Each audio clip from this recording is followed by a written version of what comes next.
It's not Dan. Don't think it's Matt. Oh, it's me.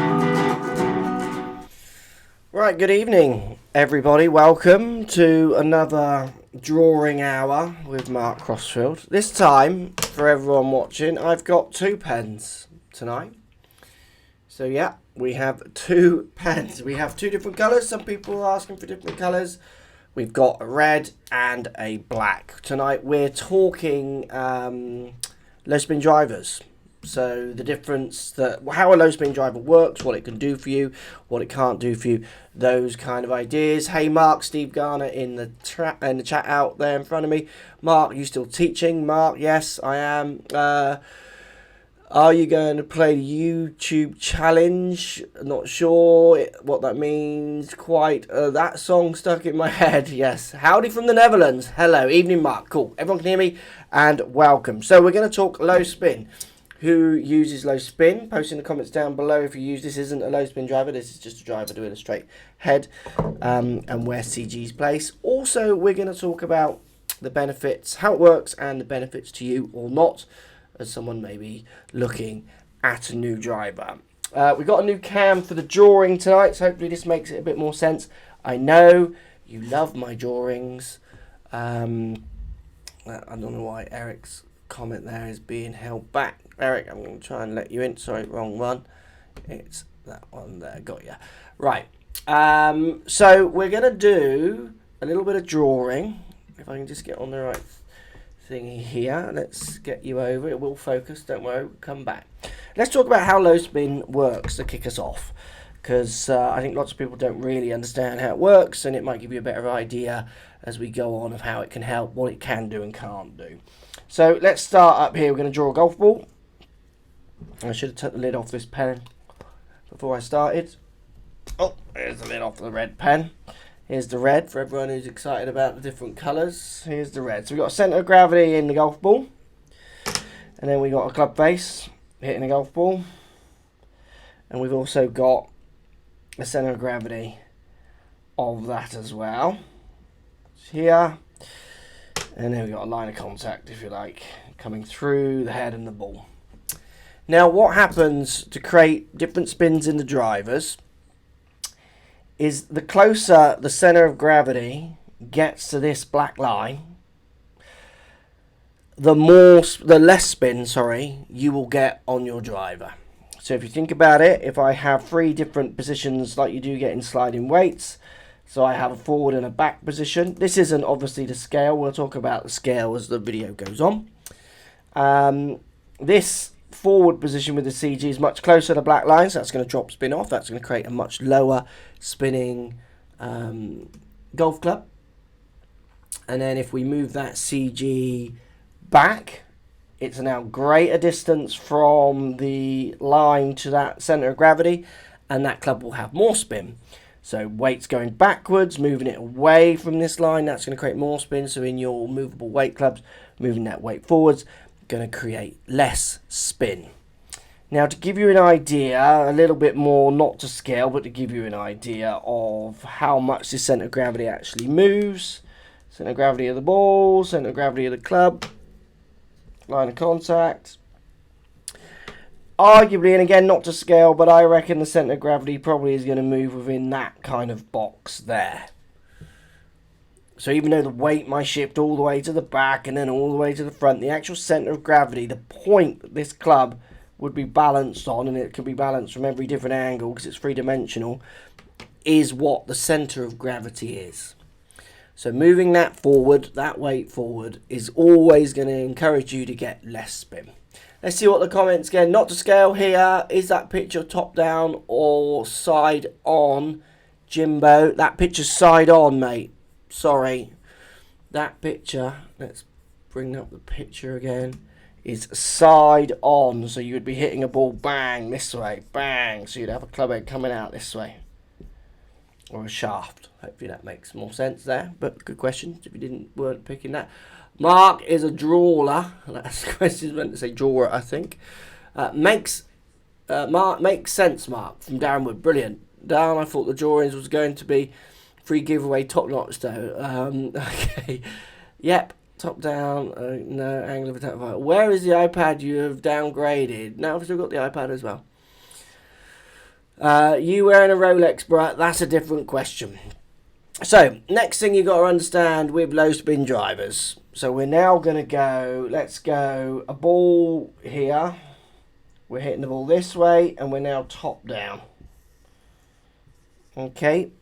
So we're now looking that way at the club. Bang, going to hit it this way. Now you've got, where's my red gone? You've got centre of gravity of the ball, centre of gravity of the club, and again we can move it forwards and we can move it backwards. And we've got that line of direction as you're hitting there. Now if you go and move it forward, so into these lower spinning positions, these forward positions here have a lower MOI. And the backward position here has a higher MOI. So where you might gain in low spin from this picture, you're going to lose in MOI from this picture. Think of MOI as kind of losing power in a shot, relinquishing power. So what happens as soon as you start hitting away from the middle of this club, toe shots, heel shots, high shots, low shots, so as soon as you start moving away from the aligning the ball centre of gravity with the club centre of gravity, you're going to get a lot of twist, you're going to get a loss of energy, and the ball isn't going to go as far. So where you might gain some distance from a low spin club because you're taking some spin off, you're also then going to lose if you're not hitting it out the middle. So that leads on then to why you tend to find players, better players, maybe higher swing speeding players, those kind of players, men and women, might go for the lower spinning models because they are hitting the centre a bit more. If you're dotting that shot, so if you're hitting lots of shots on the face, so if we've got a face on now, so you're staring right at the face. So we're looking with the club the other way around. I'm drawing a left-handed one, but that way. And you're hitting one here, over here. This is, say, where the centre of gravity is, over here, over here. You're dotting everywhere. Having that club in a low setting for spin, it's going to lose all your MOI, which is going to there to try and help you, increasing that MOI to try and help you with those off-centre hits. And you're going to lose massively. And here's one of the things with low spin that I think lots of people tend to get wrong. So lots of amateurs maybe hit their drives and struggle with high spin. They're struggling from high spin through delivery issues, faces open to paths, and then strikes as well, not controlling spin lofts, those kind of things. Moment of inertia, Dave C, MOI, that's what a moment of inertia, someone's clarifying what MOI means. Again, think of it as kind of power loss, that you're losing power. If you're going to go down in MOI, you need to be making sure you're putting that power in every time, because as soon as you miss that sweet spot, you ain't going to get any help from the MOI and you're going to be losing a lot of distance. So lots of high handicappers or people who maybe not hitting the middle and much are struggling from high spin, but that's not because they need a low spin driver, that's because they need to improve the way they're maybe striking the ball. Because the flip side to this is when you start hitting a long way away from the middle of that club. So if we were going to go, if we go again, ball driver, get my red one because you like your two colours, centre of gravity, direction of hit.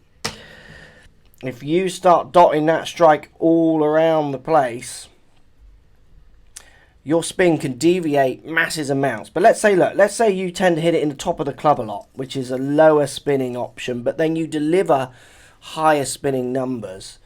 So if you take someone like me, let's go with someone like me. I spin around 2,200 revs on a good shot. It's kind of what I'm after. When I go for a low spinning driver, so get the centre of gravity nearer that line, what happens for me is when I miss hit one, so I come high and looking face on, I get in the toe as well, centre of gravity being here, that can spin down at 1,200 revs per minute, and that ball just will dip out the air. It will not keep going. It will cost me so much.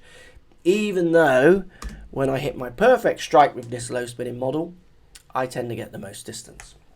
So for me, and often for lots of golfers, it's about making sure the club is helping you not only on those middle hits, because that's where the low spin drivers are really going to come into their own. When you get those balls hitting out the middle, perfect numbers in relation to that centre of gravity strikes, you get those low spin long ones, they will seduce you, they'll make you feel great.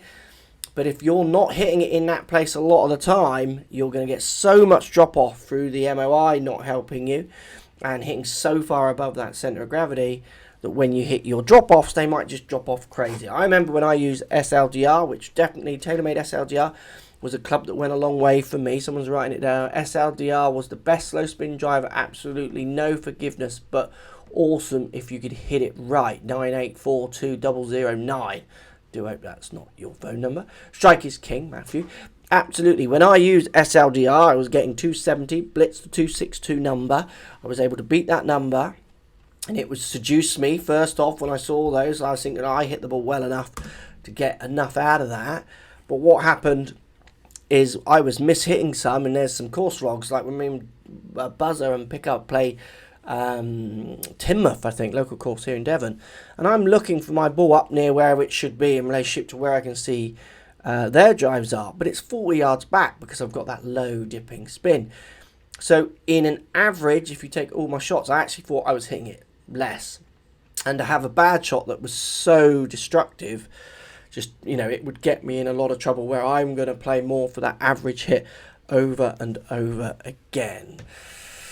Gentleman Golf, thanks Mark, great information. I used to suffer with a drop off with my Mizuno 850. It's TS3, a very low spinning club. Stephen Kenny, it's medium, it's certainly not, nothing anymore is like SLDR, because the world kind of learned that pushed maybe the world a little bit too far, hence you don't really see many, apart from your amateurs, using that one. I would say TS2, so if you went TS2, that's going to be around a 2.5 spin model, but you can certainly get it down into 2000, subject to what you bring and deliver and how you react to shafts and weights and flexes and feels and lofts. TS3 is around 200 to 300 revs less.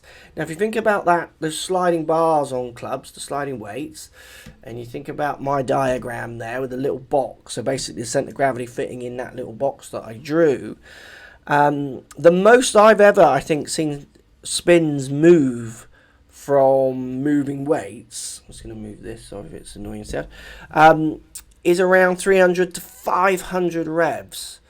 Bearing in mind a deviation in strike can move it 1,500, which again is where it leads on to better players wanting to often use those low spinning drivers because their strike being that much more precise that the drop offs just aren't as much. The other thing as well, I'm not counting who's using, who's counting, but when I go on tour ranges, I see plenty of golfers using low spin, medium spin, and almost game improvements like G400 Maxes, which are not advertising low spin in any way, because players want what they need from a club. If you think of someone like Dan, who spins it on an average, or used to, because he's changing his action a lot through the work we're kind of doing together, he would spin his driver, say 3,500 revs.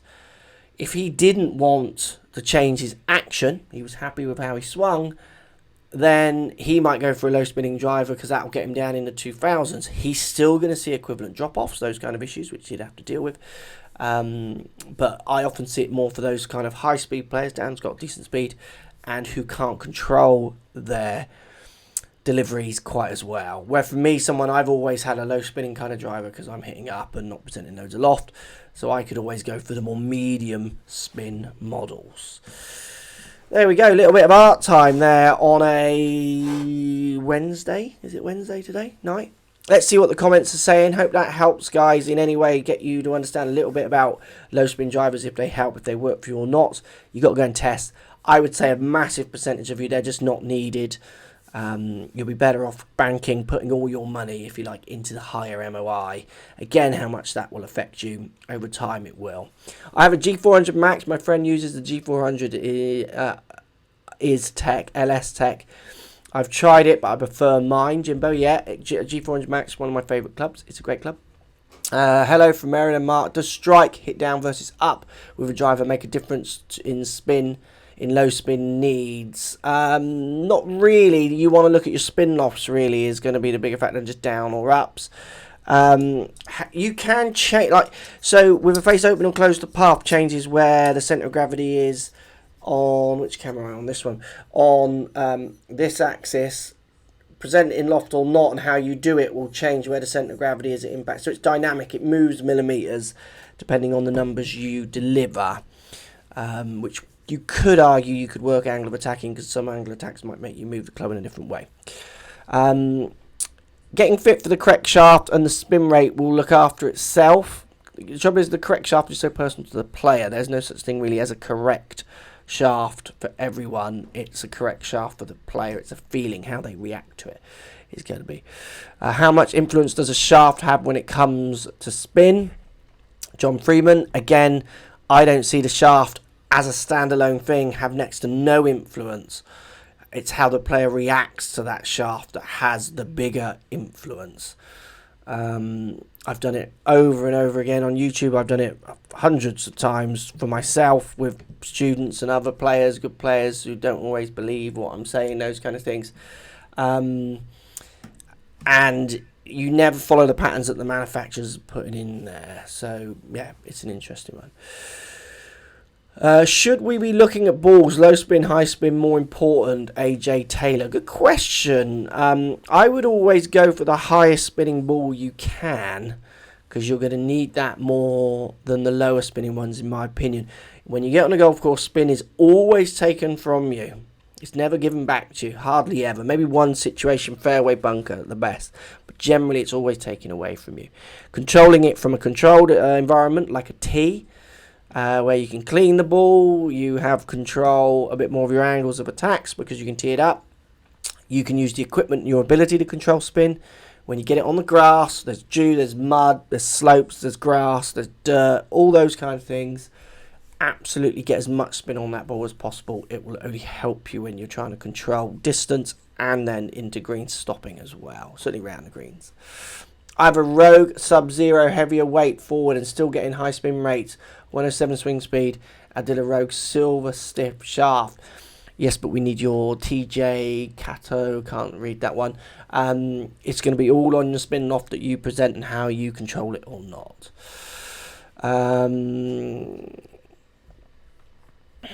Impressed with Strixon drivers? Yes. They are decent, perform well, as good as anything. Do you mean low spin driver heads? If so, I don't think it would benefit many. Someone's saying in there, and I agree. I think you'll be much better, as I said before, betting on the higher MOI packages than you would be betting on low spin. I see a lot of people getting that definitely a little bit wrong. Thanks all for watching. Keep those comments coming. I'll try and read them as the evening goes on. Just a little live and an excuse for me to do a little bit more drawing. Hope you enjoyed that. Post comments down below. Do you use low spin drivers or not? Will you try them or not? Have you tried them? Some people try them and they actually don't spin it any less because the strike doesn't show how it comes out, because their strike can deviate it by 1,000 revs, 2,000 revs, where the weight's only deviating it by 300 or 500 revs. So to get those 300 or 500 revs out, you need to be a pretty consistent striker. Thank you, sir. Thank you, everyone in the chat. As always, have a great evening. Speak to you all soon. There's a new putting gob. It's not damn. Don't think it's Matt.